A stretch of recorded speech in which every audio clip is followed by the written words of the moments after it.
Hello, everyone. Joining now with Christopher Douglas, Professor of Economics, University of Michigan. Flint. Good to see you, sir. It was great to see you, Dave. Yeah, we had something come up in the news today about something that's interesting, a little convoluted. People may not understand, but the headline, I'm going to put it up here. This is what I wrote actually earlier today. The Michigan Supreme Court ruling boosts minimum wage to $12 an hour, affecting 494,000 workers. And there's a big legal thing of how we got here back in the day. And I know my discussion with you is more about the economic impact of this and so forth. This has been going back and forth since 2018 among lawmakers, and now the Supreme Court's finally got involved. I guess my question to you is, if this headline stays and the legislature doesn't do anything else, what's your first reaction when you see this going into place? What's your first thoughts? So this is going to be really tough on the bar and restaurant industry, an industry that is still reeling from the effects of the pandemic. As your viewers can recall, there was a long-term shutdown of bars and restaurants where they still face costs in terms of having to pay like rent and mortgage on the building, but they weren't able to sell food aside from takeout during COVID due to the governor's orders. So they're still trying to recover from the pandemic. And what the Supreme Court ruling says is, while bar and restaurant owners have to pay their servers $12 an hour minimum wage, they can't pay their servers less and then have tips fill the difference to bring in wages plus tips up to at least the minimum wage. So that will represent a big increase in cost for these establishments, which again, they're still feeling the pinch from COVID plus the pinch from inflation, because as consumers find their purchasing power falling due to inflation, they're having to make cutbacks. Kind of the first thing consumers will cut back on when times are tough are going up to the bar for a drink or going to the restaurant for dinner. Yeah, and the group that was behind this, they're happy this happened, and they're saying it's a great day for the 494,000 workers who are getting a raise. We finally prevailed over corporate interests who tried everything they could to prevent workers from being paid a full, fair wage with tips on top. But what you're saying, and not just you, but other economists I've seen, this could actually do the reverse. Right. Most bars and restaurants are not big corporations. Most of them are small businesses owned by just a local resident. So these are small businesses that, like we're talking about, have really faced a pinch over the last 4 years because of COVID and then inflation. Not only has inflation caused consumers to maybe cut back on how often they go to bars and restaurants, but inflation has substantially increased the cost of doing business for bar and restaurant owners. The cost of supplies are way up, the cost of food way up, the cost of mortgages, higher interest rates way up, rents are up. So business owners are really feeling the pinch, and substantially increase the wage that business owners have to pay their servers will just further that pinch. And then the question becomes, well, if that cost gets passed on to consumers via higher prices for food and drinks, do consumers continue tipping on top of that? Because the custom is you tip probably 15 to 20%. Some people tip more. There's probably some people out there who tip less. But traditionally, servers and bartenders do substantially better than the minimum wage once you add tips in.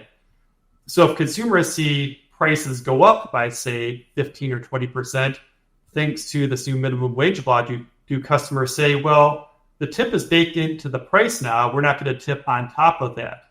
Which means, well, bar and restaurant workers might not be seeing a wage increase and might actually see a wage decrease if the $12 an hour is less than what they're earning once you included tips. And as you say that, I put this story out on my social media, and some person tweeted back at me, and they wrote this. I'll read it to you. It says, we were talking about this in our office.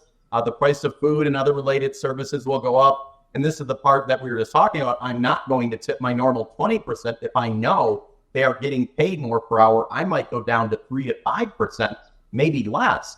And I've talked to some business owners, small business owners, and they say that their employees usually make way more than $12 an hour with tips, even at a small business. So just what you said, people are already coming out with that. So that's a reality, apparently. Right. It kind of reminds me of if you go to a restaurant with a large party, they say an automatic gratuity is added onto the check. And probably most people don't tip on top of that automatic gratuity. So if people start realizing that bar and restaurant workers are making $12 an hour before tips, do they kind of view that as equivalent of the tip is already baked into the wage? They're not going to tip on top of that, which, like we're talking about, might mean that bar and restaurant workers end up worse off than before because, as those owners pointed out, their workers do quite a bit better than the minimum wage. once you added tips, especially for seasonal workers at seasonal destinations where people are on vacation or in a good mood and might be in the mood to tip extra heavy. Yeah, absolutely. The Michigan Lodging Association put out a news release saying they're estimating, 66% of restaurant owners would be forced to lay off employees, maybe even shut their doors, anticipated reducing their hours. And I know restaurants, and I don't know if many people know this, but the profit margin, especially small restaurant owners, they're not making a big profit. It's really tight, correct? Oh, absolutely. Most new restaurants fail within the first 6 months or a year worth of operations. It's especially tough in Michigan where so many restaurants are seasonal. You think about like the northern Michigan vacation communities, you have to trim that profit in, the 4 months between Memorial Day and Labor Day to try to ride out the slower winter months, which just makes it that much tougher to run a business in Michigan. I know there's some that are calling for Michigan to the legislature to address this, what many say is a crisis, to find a solution that safeguards both the livelihoods of workers and the survival of local restaurants. It's sounding like when it comes to an economic common sense, that's probably something needs to be looked at. Oh, yeah, I think so, too. And there needs to be at least some sort of study that looks at how much are these servers making after you factor in tips. Because as you mentioned, they're probably making substantially more than $12 an hour. Not everyone, but probably a lot of them were. And if you're a business owner and you have to pass that cost along, you have to, right? I mean, you can't. Oh yeah, restaurant margins are so thin right now; they just can't absorb that much higher cost. That cost will be passed on to consumers in some form of higher prices. And I'm glad that you said, because the news really talks about from the people who are for the big corporate interests. But you go to a town like Saginaw, Bay City, Midland, other than Taco Bell or Burger King or Applebee's, most places are just small family-owned businesses, as you said. And even those franchise restaurants that you mentioned, oftentimes are owned by a small businessman who just pays a franchise fee to carry that brand name. That's a good point because they're having to incur then all the excess costs too. They're not the big corporation. They're the franchisee. Right, exactly. Okay. See, you're opening all of our eyes now. Are they still recovering from COVID? I think we've been a while from COVID, but restaurants still feeling the pinch. I know many hundreds and hundreds have closed in this state, maybe more, thousands I've heard, but still trying to get back from COVID?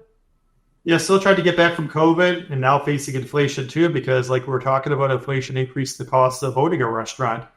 Higher mortgage rates if you had to buy a building to open the restaurant, higher rental rates if you're renting the building from someone else, higher cost of supplies like food. Food prices, as viewers know, by going to the grocery store, have substantially increased with inflation, have outpaced the rate of inflation. So those are all additional costs restaurant owners are facing. They're trying to hold the line on raising prices on the menu because going to a restaurant for lots of consumers is a luxury good. You don't have to do it. It's something that's just kind of nice to be able to do. So if prices on luxuries start to rise, consumers will cut back on that and maybe eat at home or at least go to a restaurant less frequently than before. So restaurants are kind of feeling a pinch from both sides, higher costs as inflation pushes up their costs, but there's a real inability to pass on that full cost to consumers because a restaurant is something that consumers could cut back on consuming. Gotcha. Last question. I know the University of Michigan is a consumer price index. I just want to know, what is the feeling? Is there research or are people spending less? Because I know the credit card debts are really high. What's the feeling out there in the United States, not just Michigan maybe, but how's the spending going of fellow Americans?